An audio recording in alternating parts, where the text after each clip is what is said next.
SMS পাঠিয়ে smart card পাবেন যেভাবে। দেশের নাগরিকদের জাতীয় পরিচয়পত্রে স্মার্ট কার্ড দেওয়া শুরু করেছে সরকার।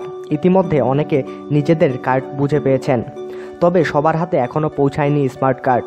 কিন্তু যারা এখনও পাননি তারা নিজেই জেনে নিতে পারেন কখন হাতে পাবেন আপনার কার্ডটি। 105 নম্বরে SMS পাঠিয়ে বা নির্বাচন কমিশনের ওয়েবসাইট থেকে জানতে পারবেন এ তথ্য। এছাড়া নির্বাচন কমিশনের ওয়েবসাইটের লিঙ্কে গিয়ে NID নম্বর ও জন্ম তারিখ অথবা ফর্ম পূরণ করে জন্ম তারিখ দিয়ে স্মার্ট কার্ড বিতরণের তারিখ জানা যাবে। তবে যাদের স্মার্ট কার্ড বিতরণের তারিখ এখনও নির্ধারণ হয়নি তাদেরকে পরবর্তীতে আবার অনুসন্ধান করার কথা বলা হবে। SMS এর মাধ্যমেও বিতরণের তারিখ ও কেন্দ্রের নাম জানা যাবে। SMS এর মাধ্যমে জানতে SC লিখে স্পেস দিয়ে 17 সংখ্যার NID নম্বর লিখে 105 নম্বরে পাঠাতে হবে। আর যাদের NID 13 ডিজিটের তাদের NID নম্বরের প্রথমে জন্মসাল যোগ করতে হবে।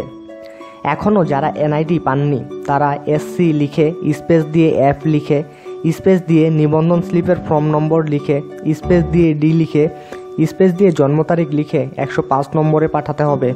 এ সম্পর্কে আরও বিস্তারিত জানার জন্য আমাদের সঙ্গেই থাকুন আর সাবস্ক্রাইব করুন।